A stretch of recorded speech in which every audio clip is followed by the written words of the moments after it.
Salut à vous, chers téléspirituels des échos de la thérapie. Bienvenue à cette nouvelle communication qui portera sur l'attitude et aptitude post-thérapie. Il n'est pas difficile de constater chez beaucoup de patients après les thérapies que après un certain nombre de travaux, ils retournent à leurs premières énergies. Ils se voient parfois diminuer, ils ne sentent peut-être plus l'efficacité des énergies qu'elles ont reçues. Pourquoi une telle chose? Et quelles sont les attitudes et aptitudes pour corriger cela? Et surtout pour pérenniser, pour ne pas tomber dans ces situations et pour pérenniser les acquis de la thérapie. Voilà un peu ce qui fera l'objet de notre communication avec notre invité habituel que vous connaissez déjà, que je ne présente plus, M. Maurice Awinde. Bonjour. Bonjour, Monsieur Mario. Comment vous allez bien? Je vais divinement et parfaitement très bien. Très heureux de vous avoir chaque fois avec nous dans votre démarche toujours à nous permettre d'élargir notre compréhension suite aux différents services de thérapie dont vous assurez un peu la coordination. Merci Mario et merci à chers téléspectateurs, je vais dire non, à tous ceux qui de l'autre côté nous encouragent à être toujours à leur service en partageant au mieux nos expériences spirituelles, ce que nous estimons être le meilleur pour nous et le meilleur pour eux. Alors rapidement, entrons directement sur le sujet attitude et aptitude post-thérapie. Pourquoi choisir aujourd'hui une telle communication pour nos téléspirituels? Oui, une telle communication pour ceux qui s'intéressent à leur épanouissement personnel, ceux qui s'intéressent à leur éveil, ceux qui comprennent que le résultat à l'extérieur dépend de votre état de conscience et ça dépend de à quoi vous vous êtes éveillé. C'est vrai que nous avons choisi de parler des aptitudes et attitudes post-thérapie parce que il est récurrent de constater que des gens ont des situations qu'ils nous soumettent, nous les aidons au mieux à s'éveiller aux solutions en eux et on constate que quelques mois après que les mêmes personnes pourront revenir encore pour te dire, bon, entre-temps ça a marché, maintenant que ça ne marche plus. Voilà. Et je vais vous dire tout simplement ce qui est à la base de cet état de choses. Et c'est justement ce qui fera l'objet de notre communication, de l'échange que nous avons aujourd'hui avec vous. Et pour tout simplement susciter votre attention, si vous nous accordez de l'attention et que vous essayez de faire, d'utiliser votre intelligence, vous allez comprendre aujourd'hui pourquoi en son temps, le Maître Jésus disait, quand il finissait de guérir quelqu'un, il disait, va et ne pêche plus. Donc, nous allons vous aider à comprendre l'expression va et ne pêche plus. Et si vous comprenez cela, cela vous permettra, une fois que vous vous éveillez à une solution en vous, comment faut-il faire pour que de cette solution, vous alliez encore à des solutions encore plus épanouissantes et à des solutions encore plus durables. Si, entre-temps, vous décidez d'aller et de ne plus pécher. Mais là, ça demande un travail sur soi. Ça demande non seulement un travail sur soi, mais ça demande une discipline de soi. Et c'est à cette discipline que nous allons vous convier si, entre-temps, vous êtes dans la logique de votre épanouissement personnel et durable. Alors, dites-nous un peu, en quoi ce travail sur soi, disons cette discipline sur soi contribue à l'épanouissement, contribue à notre épanouissement? Oui, d'abord, nous allons présenter le contexte. Le contexte, c'est que nous sommes une entité spirituelle avec des hommes physiques et des hommes, des compétences intérieures, des hommes intérieurs, et nous essayons au mieux, dans la mesure du possible, d'aider les gens à s'éveiller aux solutions en eux, que ce soit le cas des guérisons, le cas des conflits familiaux, le cas des entreprises qui ne marchent pas, des cas de blocage personnel, des résistances à l'épanouissement et tout, lorsque vous nous sollicitez, nous quêtons votre monde intérieur, c'est-à-dire que nous fouillons votre monde intérieur, sur votre autorisation bien sûr, et à la suite des différentes méditations que nous allons faire sur vous, à partir de la question de méditation que nous allons retenir, nous allons dégager les solutions. Si c'est un problème de santé, la solution serait donc la guérison et la santé. Si c'est un problème de blocage financier et matériel, la guérison serait donc que vous retrouviez un état d'épanouissement matériel et financier. Si c'est de toutes les façons, il y a une solution à toute chose. Et cette solution se retrouve au plus profond de vous si, entre-temps, c'est vous qui vivez la situation. Et c'est justement parce que la solution est là et demande à être exploitée que, apparemment, il y a une situation qui se pose, il y a un problème qui se pose. Mais lorsque vous venez à nous et que nous vous aidons à travers des méditations, à travers votre, à travers des pratiques spirituelles, en unité bien sûr avec vous, parce que en fait, c'est comme si il y a quelque chose là que vous ne voyez pas, mais ceux qui ont la possibilité de voir plus voient la chose et disent, ah attention, voilà ce qu'il y a là qui te permettra de régler le problème. On oriente votre attention sur les solutions potentielles qui se retrouvent en vous, après avoir exploré bien sûr les différentes facettes des problèmes que vous avez posés. Mais lorsque cela est fait, généralement, on met à votre disposition un canevas de travail qui va vous conduire naturellement aux solutions déjà identifiées par nous autres. Donc, c'est comme si nous sommes allés voir une solution en vous et on vous dit, OK, d'accord, pour bénéficier de cette solution-là, voilà le chemin qu'il faut prendre.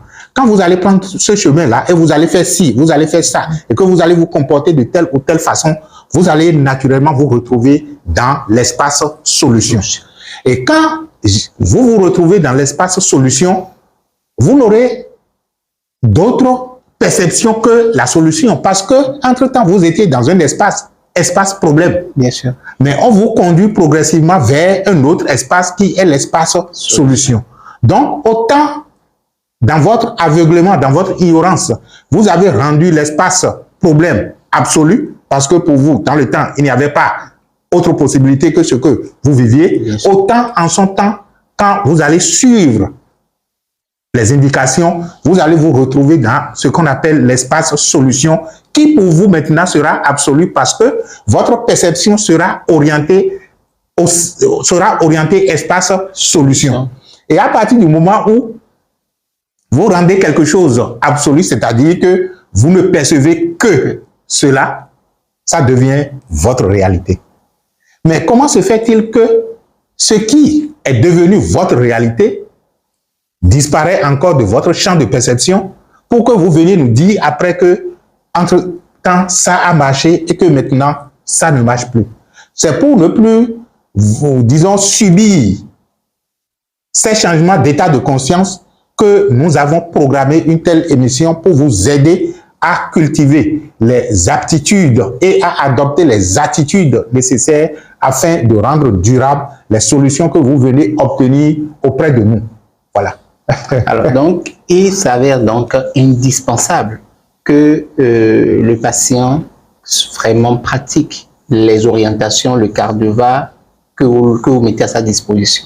Ça, c'est déjà, je vais dire, le premier pas. Et la plupart des gens qui viennent à nous, parce que déjà, avant même qu'on ne vous accepte, avant même qu'on ne vous prenne en tant que, je vais dire, bon, je ne sais pas si je vais dire patient ou partenaire de travail spirituel, je préfère dire ça, on est clair là-dessus que nous ne sommes pas un club de Jésus va te guérir, on va prier pour toi, on va faire ci, on va faire ça. D'abord, il est très important que vous notifiez clairement que vous avez donné l'autorisation d'explorer votre monde intérieur. Mais on ne le fera pas si, entre-temps, vous n'avez pas donné cette autorisation. Et une fois que cette autorisation est donnée, la première chose sur laquelle on s'entend, c'est d'abord que les gens, ceux que j'appelle les partenaires de travail spirituel, parce que pourquoi ne pas faire une émission là-dessus? Quand nous travaillons avec vous, on est en train de travailler avec soi, parce que au bout du rouleau, il n'y a qu'une seule réalité et il est impossible de travailler sur une parcelle de cette réalité sans que ça ne soit l'unité de cette réalité. Okay. Donc, ce sur quoi on s'entend d'abord, c'est que nous allons faire notre part de travail, mais vous vous engagez à faire votre part de travail. C'est-à-dire, vous vous engagez à être suffisamment responsable pour respecter ce que le monde intérieur va vous indiquer. Les indications que les maîtres nous donneront de l'intérieur, que vous vous engagez à les respecter. Si on est dans cet accord, là, on peut déclencher le travail. Donc, la première chose, c'est que le partenaire spirituel ou le patient, si vous voulez, doit être en mesure de respecter les pratiques spirituelles, les méditations et les pratiques ritueliques qu'on va lui conférer. Alors, dites-nous, cette application, cette discipline sur le travail que vous mettez à sa disposition, qu'est-ce que ça est? Quel côté, quelles sont en fait les qualités intérieures, les compétences intérieures que cela pourrait lui apporter? Oui, là, nous sommes en train d'aborder l'aspect aptitude, je pense, hein, okay. L'aspect aptitude. C'est-à-dire que, quel que soit le problème que vous avez, ce qu'il faut comprendre, je dis, ça doit être le point de démarrage de votre spiritualité. Le problème que vous avez, ce qui vous préoccupe, doit être le point de démarrage de votre spiritualité. Il est totalement absurde et non sincère envers soi d'avoir des situations existentielles, de les laisser pourrir là et de dire que vous êtes en train de faire une spiritualité. C'est comme des gens qui ne trouvent pas à manger et qui quand même vont se rassembler dans des clubs religieux, dans des mouvements religieux et disent qu'ils sont en train de prier pour le salut. Vous n'avez pas à manger et vous dites que vous êtes en train de prier pour le salut. Le premier pas vers le salut, c'est d'abord de trouver à manger. Bien sûr, bien sûr. Je n'ai pas d'emploi. Et je vais dans une église, je dis que je suis en train de prier pour le paradis. Mais le paradis commence d'abord par le fait que tu puisses commencer par assumer une certaine responsabilité dans ce monde. La prise en charge d'abord de ton existence. Donc, si nous avons des problèmes existentiels, et Dieu seul sait que nous en avons assez, ça doit être en fait le point de départ de notre spiritualité. C'est en cela que je vous encourage à solliciter pas nécessairement les services de notre thérapie, mais à comprendre tout simplement que votre existence est une équation. Ah, entre-temps, j'oubliais, il y a une émission que nous allons faire. Oui, oui. Comment aider les gens à résoudre l'équation de leur existence. Je pense que ce sera quand même une très bonne communication. Oh, j'avais oublié entre-temps. Ça m'était venu une fois. En fait, les inspirations les plus fortes, vous les avez souvent quand vous êtes seul. Et généralement, c'est quand moi, je me retrouve sous la douche et que je suis seul, que bon, ça vient. Donc, rappelle déjà. Vous êtes une équation à résoudre. Vous êtes une équation à résoudre. Donc, on garde ça pour une autre émission. Alors, lorsque vous avez un problème existentiel, vous devez chercher à comprendre le pourquoi de ce problème existentiel. Et c'est dans la recherche du pourquoi de ce problème existentiel que vous parvenez à, disons, vous retrouver. Donc, lorsque les gens viennent à la thérapie avec une situation donnée, la première des choses, c'est qu'ils comprennent qu'en fait, la situation qui les a amenés à la thérapie est le point de démarrage de leur, disons, d'une nouvelle existence. C'est comme on dit, vous aviez vécu d'une certaine façon jusqu'à présent. Et la façon dont vous avez vécu a donné des problèmes que vous n'avez pas pu régler. Vous êtes en train de chercher les solutions, vous vous êtes retrouvé et vous êtes tombé sur un groupe qui dit « Ok, je peux vous aider. » Et si c'est nous, ce groupe-là, vous devez comprendre que c'est un point de départ pour une nouvelle vie, un point de départ pour une nouvelle façon de vivre. Et lorsque vous comprenez qu'en fait, que la situation qui vous a amené à la thérapie va vous permettre, en fait, de vous épanouir davantage, cela vous conduit justement à la culture des aptitudes ou des compétences intérieures qui pourront être mises au service de votre vie. Entre-temps, je me rappelle, ça c'est récent, il y avait une dame qui était venue vers nous pour un problème, ça doit être de recherche de conjoint, non? Un truc comme ça.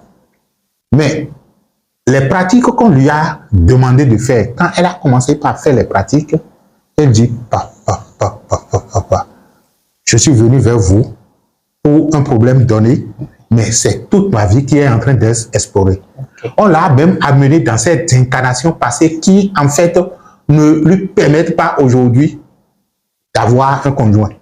Oh. Non, ce n'est pas ça. En fait, dans ces incarnations passées qui, aujourd'hui, sont les causes de ce qu'elle vit aujourd'hui, comme absence de conjoint. Okay. Mais cela ne veut pas dire qu'elle n'en aura pas. Parce que je lui ai dit, ce que vous êtes en train de traverser, c'est ce qu'on appelle la première phase de guérison intérieure. Okay. Les maîtres font confronter votre conscience aux causes.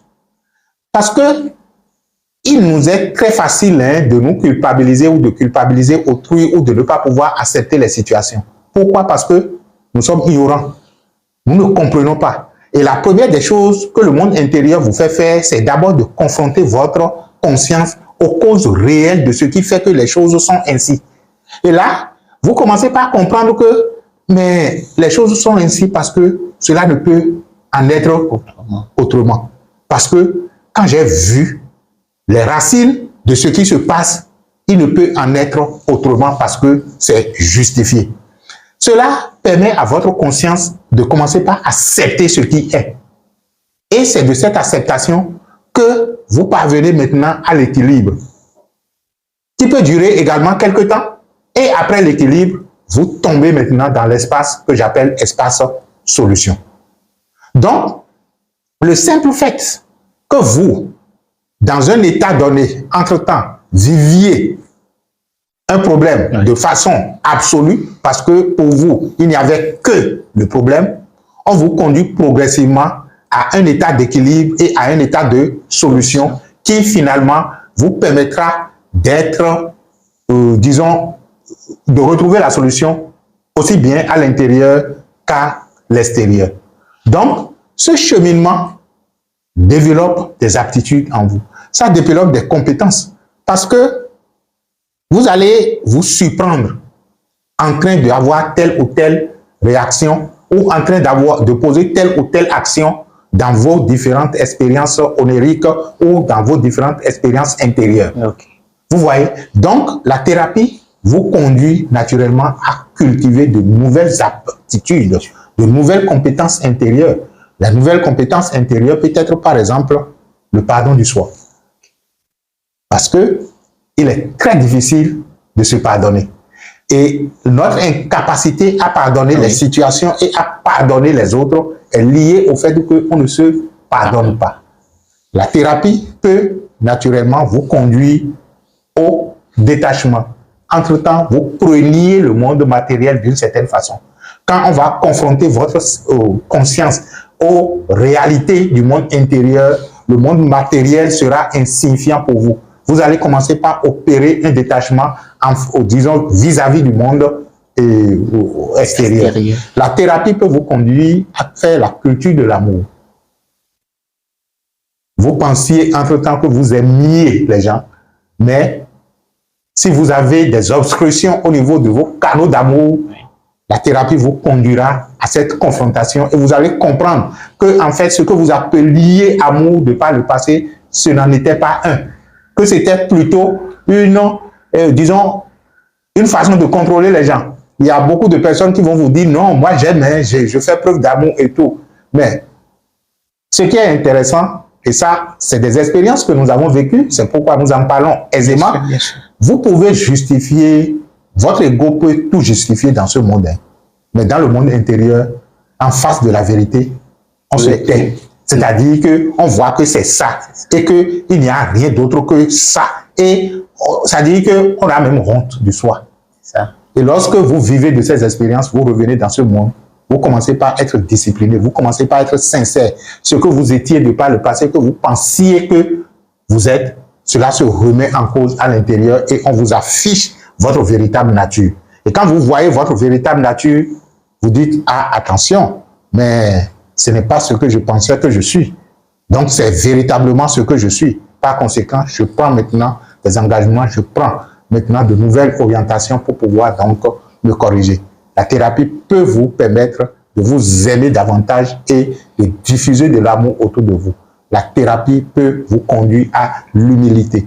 La thérapie peut vous conduire à, disons, je vais dire quoi encore?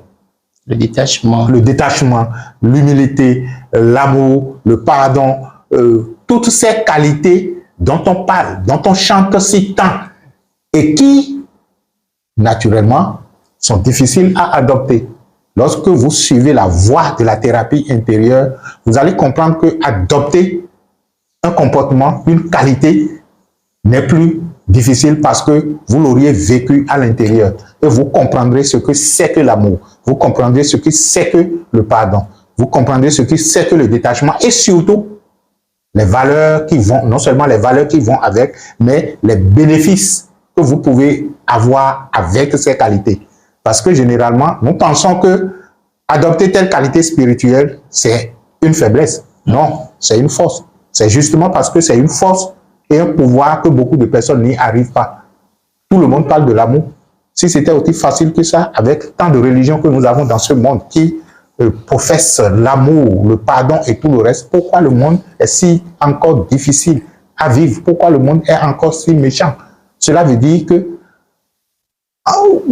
nous allons écouter, mais il nous est difficile de les adopter. Pour les adopter, il faut d'abord cultiver l'aptitude à les adopter.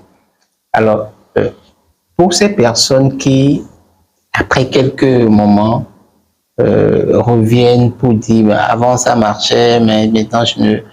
Qu'est-ce qui pourrait justifier cela? Est-ce que c'est ce manque de travail? Comment vous appréciez après analyse? Comment vous évaluez la situation? Non, la situation, c'est l'autre l'a déjà résumé, hein, et c'est ce que je disais à l'entame de l'émission, va et ne pêche plus. Va et ne pêche plus. Expliquez-nous. Va et ne pêche plus.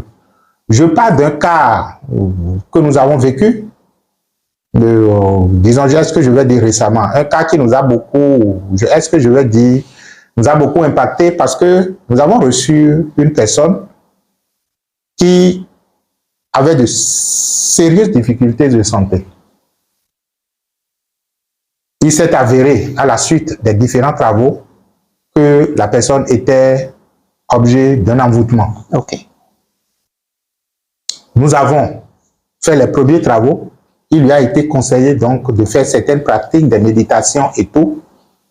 Mais comme elle a déjà cherché partout, je parle de la personne, comme la personne a déjà cherché partout, aussi bien du point de vue de la médecine classique que certainement traditionnelle, et la personne n'avait pas trouvé de satisfaction, elle se disait alors c'est son dernier recours. Sincèrement, elle s'est mise au travail. Elle a travaillé et rares sont les personnes qui s'adonnent véritablement à ces travaux ainsi. C'est là où elle a commencé par traverser ce que j'appelle la première phase de la guérison, c'est-à-dire qu'elle-même, elle a compris et est arrivée à la compréhension que voilà ceux-là qui étaient à l'origine donc de cet envoûtement et tout. Mais ce qu'il faut comprendre, c'est d'abord que tout envoûtement commence d'abord par un auto-envoûtement. Ça, vous gardez ça quelque part, je vais y revenir. Donc, la personne a commencé par trouver de satisfaction. Et même partout, au service, à la maison, et les gens se demandent, bon, comment cette métamorphose est possible. Bien sûr. Elle, dans ses expériences, a commencé donc par vivre la réalité de la solution qui est la santé, qui est la guérison et la santé. Et quand, après avoir traversé la première phase qui, généralement, est traumatisante, parce que avant que vous ne vous éveilliez aux causes d'un phénomène que vous vivez, il faudrait que votre conscience soit préparée à ça. Et même si la conscience est préparée à ça, ce n'est pas évident que cela soit facilement, disons, digéré. C'est un peu traumatisant. Que l'on vous montre que c'est telle personne qui est à l'origine de telle chose que vous vivez et tout. Il faut avoir une dose assez élevée d'éveil en soi pour pouvoir accepter et comprendre. Donc, quand quand elle a commencé par vivre la troisième phase, qui est la phase de solution, Oui. cela n'a pas tardé à commencer par se manifester dans sa vie physique et tout le monde autour de lui disait donc que c'était une transformation quand même agréable. Mais on en était là. Quand cette personne a constaté, c'est plus tard que j'ai eu le début de du nouveau problème, ou du moins, je devais dire de quoi? La nouvelle situation. De la nouvelle situation qui en fait était encore genre rechute de ce qui se passait. Ok. Donc, ce qui s'est passé, c'est que il a constaté que dans son environnement, quelqu'un l'en voulait. C'est-à-dire, genre, on a fait une fabrication occulte qu'on est allé déposer à un endroit qu'il utilise. Je pourrais dire peut-être dans sa maison ou dans son véhicule, dans son... C'est pour ne pas préciser la personne que je suis en train de dire tout ça. De toutes les façons, retenez tout simplement qu'un jour, la personne constate qu'il y a une fabrication occulte destinée naturellement à le nuit ou à la nuit qui est déposée dans son environnement. Okay. Et quand elle a vu ça,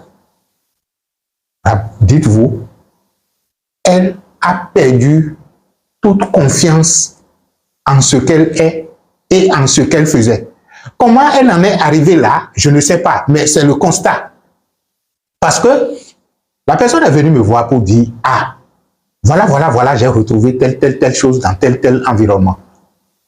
Et je suis sûr que ça doit être le groupe de personnes que je craignais, ou du moins à l'origine donc de la situation que je vis et que vous saviez.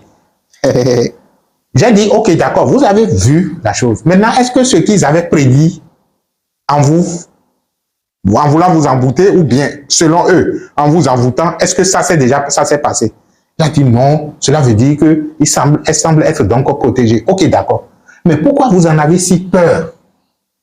Mais je ne suis pas arrivé à canaliser celui-là. La suite, c'est que quelques semaines après, elle a commencé donc par faire encore des expériences d'envoûtement qui, naturellement, a commencé par se retraduire encore dans son corps physique. Mais qu'est-ce qui s'est passé? On pourrait dire, elle a commencé par pécher. Donc, entre-temps, nous lui avons dit, maintenant tu es guéri. Elle a travaillé sur elle. Elle a compris que, attention, la guérison est véritablement au rendez-vous. Mais si elle s'en va et qu'elle continue de pécher, les mêmes choses vont reprendre parce que les mêmes causes produisent toujours les mêmes effets. Vous allez dire, oui, quel est le péché qu'elle a commis Non, le péché, c'est justement d'avoir placé la peur au-dessus de l'amour. Parce que tout ce qu'on lui avait recommandé, c'était justement de commencer par faire la culture de l'amour à l'intérieur d'elle et de pouvoir diffuser cet amour à ceux qui, entre-temps, étaient l'objet des envoûtements envers elle.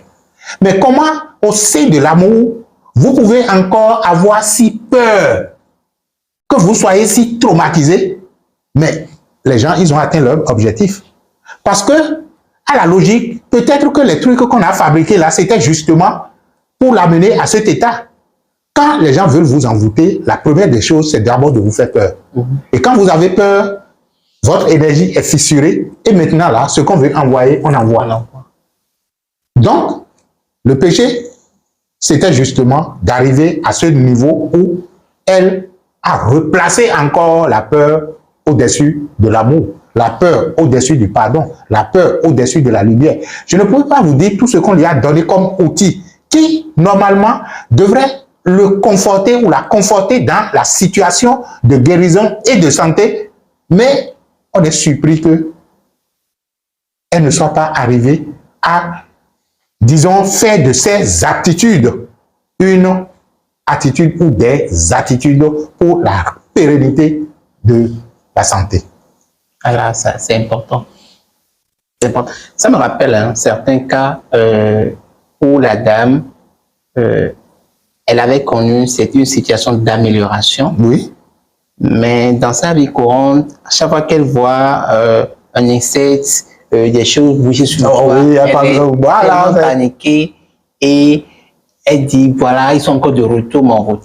Qu'est-ce que vous avez à dire par rapport à ce que nous avons à dire tout simplement, et ce qu'il faut comprendre, c'est que vous avez souvent, disons, la facilité d'adopter de telles attitudes, ça c'est attitude, parce que vous ne comprenez pas les principes spirituels.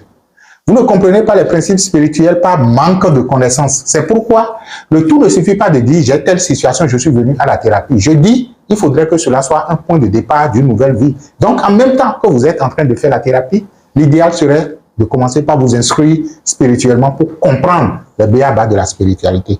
Si vous compreniez les b.a.-ba de la spiritualité, ce qui va se dégager de vous, c'est en fait la confiance au monde intérieur. Parce que les expériences que vous vivez dans votre monde intérieur ont de la prédominance sur ce qui se passe à l'extérieur. Ce qui se passe à l'intérieur est en train de fabriquer une nouvelle existence. Mais donnez le temps et la peine à ce processus, je vous l'ai dit, de pouvoir se manifester.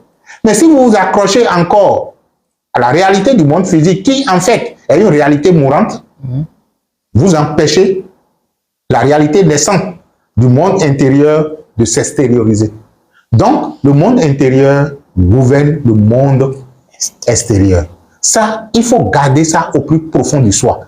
Quel que soit le travail que vous voulez faire, parce que quand vous allez fermer les yeux en méditation, et à un moment donné, vous allez dire, je me suis retrouvé dans un torrent de lumière, et que vous allez ouvrir les yeux, cette lumière que vous avez vécue, dans laquelle vous avez vécu tout à l'heure, vous n'allez pas voir ça à l'extérieur.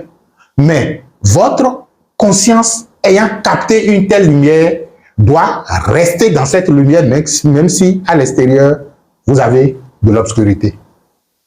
Et c'est ce qui permettra à cette lumière intérieure de jaillir pour donner maintenant de nouvelles orientations. Alors, cette personne m'a posé une question qui me vient et je vais vous poser la question. Oui, je vous écoute. Elle dit, Marie, les échanges que j'ai eus avec elle, elle dit, d'accord, j'ai fait tes travaux, on m'a recommandé telle chose. Mais pourquoi malgré tout ça là, j'ai constaté ces choses? Non, en fait, ce qu'il faut garder en esprit, c'est qu'il y a une réalité à l'extérieur que vous êtes en train de remettre en cause par votre travail intérieur. Donc, cette réalité à l'extérieur est une réalité mourante. Mais ce n'est pas parce que c'est une réalité mourante que ça ne va pas... comment on se dit? En fond, on dit... défend. Voilà. En fond, on dit... Quand on dit Kousson, là, ça veut dire tout simplement que ceux qui veulent mourir cherchent quand même à se débattre un peu. Donc, la réalité extérieure qui, entre-temps, était là, est juste en train de se débattre avant de mourir. Mais quand elle est en train de se débattre, est-ce que c'est la raison pour laquelle vous allez dire, bon, que vous allez lui accorder encore plus de vie? Vous allez la laisser tout simplement se débattre et mourir. C'est tout simplement ça. Et ça revient encore à la question confiance au travail intérieur. Confiance aux travaux intérieurs. Confiance à votre éveil intérieur. Confiance à ce que vous réalisez à l'intérieur, ce qui finira par se trouver à l'extérieur. Alors, dites-nous un peu, parlant d'aptitude et d'attitude pour pérenniser les acquis de la thérapie, quelles sont les recommandations que vous pourrez nous faire? La première des recommandations, c'est d'abord que vous soyez discipliné à faire les travaux à vous recommander. Partant de là, quand vous allez commencer donc par atteindre des états de conscience en vous, ce sont les aptitudes en vous que vous êtes en train de cultiver. Parce que autant nous avons des potentialités à l'intérieur de nous. Nous sommes un potentiel infini et illimité. Et chaque âme est dotée d'un certain nombre de talents intérieurs. Talents dont nous devons faire la culture pour en faire don à notre, nous disons, environnement. Donc, dès lors que vous commencez les travaux et que vous commencez par détecter ces talents, vous commencez par détecter ces dons en vous, vous devez donc, disons, faire la culture de ces compétences. Donc, cela plonge, c'est-à-dire c'est comme s'il y avait des compétences en vous et vous n'en aviez pas conscience, Mais par ces travaux, vous commencez par prendre conscience de ces compétences. Ce sont donc ces, disons, de nouvelles aptitudes que vous devez cultiver. Et lorsque vous commencez par faire la culture de ces aptitudes et que vous commencez naturellement par en faire don, la première personne à qui il faut en faire don, c'est d'abord soi. Parce que quand je parle par exemple d'une compétence comme le pardon va vers l'extérieur si d'abord il a été rendu total en soi, le pardon de soi. C'est pourquoi Jésus disait en ton temps, quand on lui demandait combien de fois il fallait pardonner, il disait qu'il faut pardonner 70 ou 77 fois 77 et que s'il en faut, il fallait continuer encore à pardonner. J'ai horreur de garder littéralement les phrases prononcées par tel ou tel maître parce que je me dis c'est juste la matérialisation d'un principe et qu'il faudrait qu'à partir de cela, que je puisse retrouver le principe en moi. Donc, excusez mon ignorance de la Bible ou du Nouveau Testament. Je garde juste le principe. La forme, bon, je n'en tiens pas trop compte. Parce que la façon dont il avait exprimé en son temps, il y a de cela plus de 2000 ans, aujourd'hui, on pouvait trouver une nouvelle façon de l'exprimer parce que le temps a évolué. Mais le principe demeurera le même. Bien sûr. Donc, c'est déjà bien qu'on accepte de faire le travail sur soi, mais quand on commence par détecter les aptitudes, il faut en faire la culture. Il faut valoriser ses compétences. Et quand vous commencez par valoriser ses compétences, vous allez même vous surprendre en train d'adopter de nouvelles attitudes. Alors, tout à l'heure, vous avez parlé de la confiance aux travaux spirituels que vous avez entamés, qui fait partie quand même des aptitudes et des attitudes importantes à avoir. Alors, en dehors de ça, vous avez parlé de la confiance en soi-même. Alors, quelle autre indication pourrait-on nous apporter? Je pense qu'on peut s'en tenir là, hein. On peut s'en tenir là parce que quand on en donne trop, ça ne sert plus.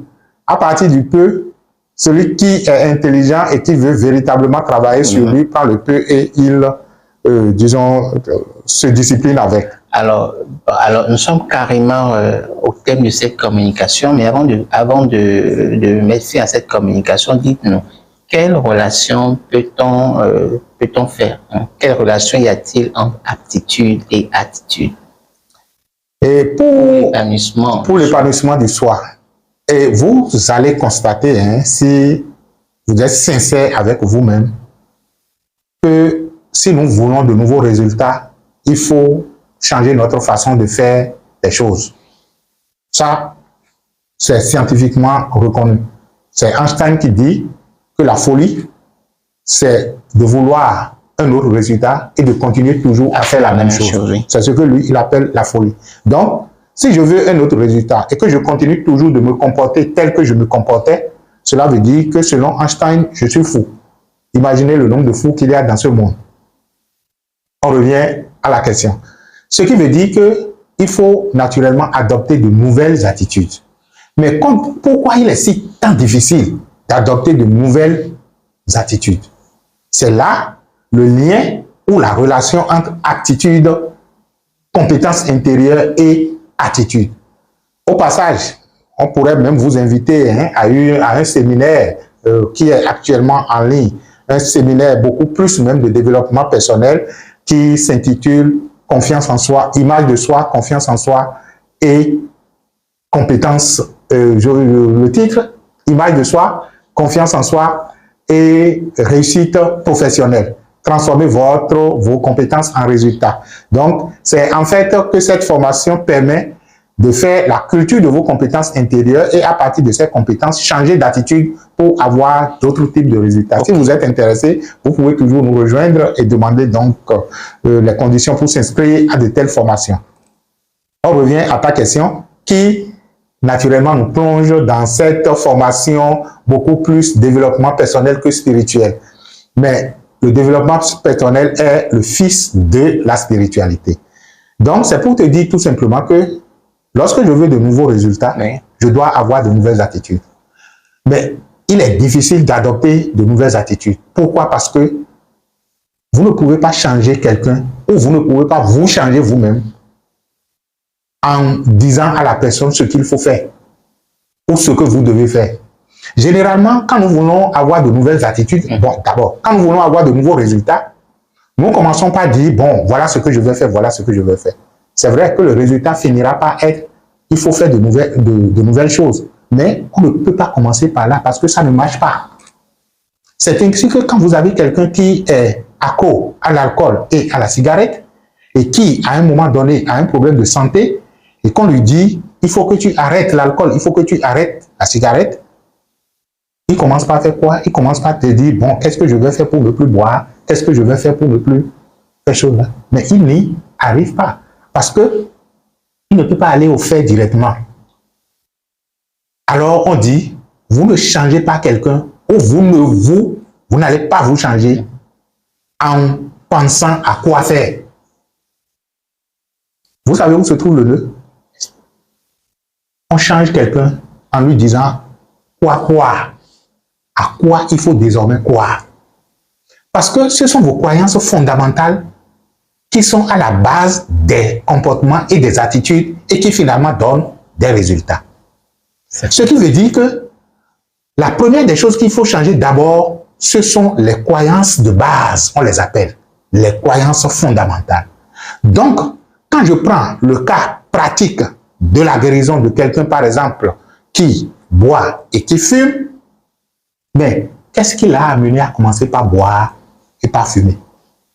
Il faut ce test de personnalité, il faut ce diagnostic intérieur pour comprendre au-delà, c'est-à-dire que quelles sont les causes, la cause des causes qui l'a amené à commencer par fumer et à commencer par boire.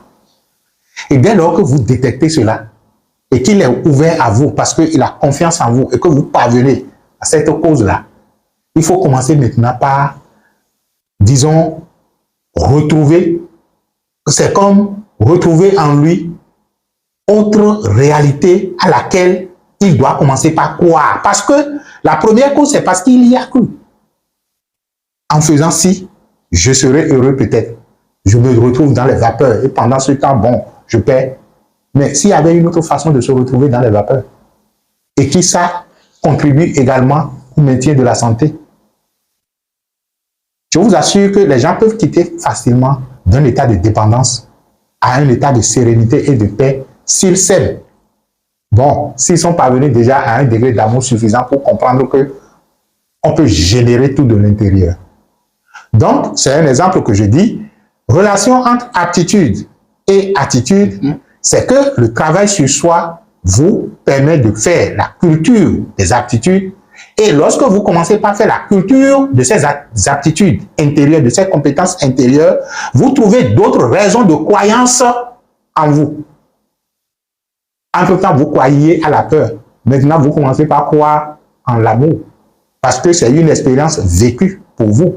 Et lorsque vous vivez une expérience intérieure, il est difficile que quelqu'un de l'extérieur vous donne la preuve du contraire.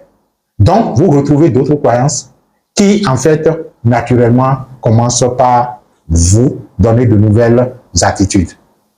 Je ne sais pas si c'est suffisamment clair, mais c'est scientifique. Donc, thérapie égale travail sur soi. Travail sur soi égale culture de nouvelles aptitudes. Cultiver de nouvelles aptitudes, c'est s'en faire don et faire don autour de soi, c'est naturellement adopter de nouvelles attitudes. Ah, donc, si je résume, en travaillant sur de nouvelles aptitudes, on développe de nouvelles attitudes. Voilà. D'accord. Maintenant, pour réussir à travailler sur, à émerger en nous de nouvelles aptitudes, il faudra voir ce en quoi nous croyons fondamentalement. D'abord, les aptitudes, c'est-à-dire le travail même vous conduit de façon expérientielle à d'autres formes de croyances. Si entre-temps vous croyez que Dieu était à l'extérieur et que par votre propre expérience, vous constatez que vous êtes la divinité intérieure, mais le Dieu extérieur commence donc par s'estomper. Mais là, ça nécessite une éducation extérieure. Oui, c'est justement pourquoi je dis que le tout ne suffit pas de dire je veux régler tel problème.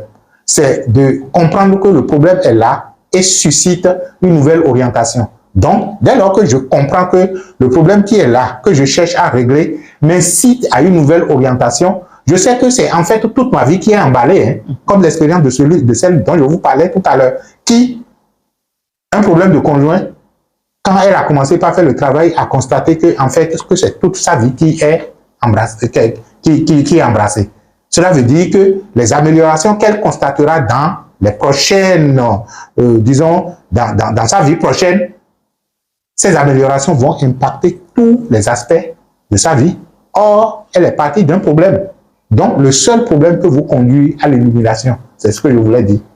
Oui, bien sûr. Maintenant, tout pour réussir vraiment disons, cette forme de recyclage intérieur par rapport à cette situation. C'est une bonne expression, cette forme de recyclage intérieur. Vraiment, ça nécessite quand même, disons, une éducation extérieure. L'éducation extérieure qui, en fait, est essentiellement liée à l'acquisition de connaissances.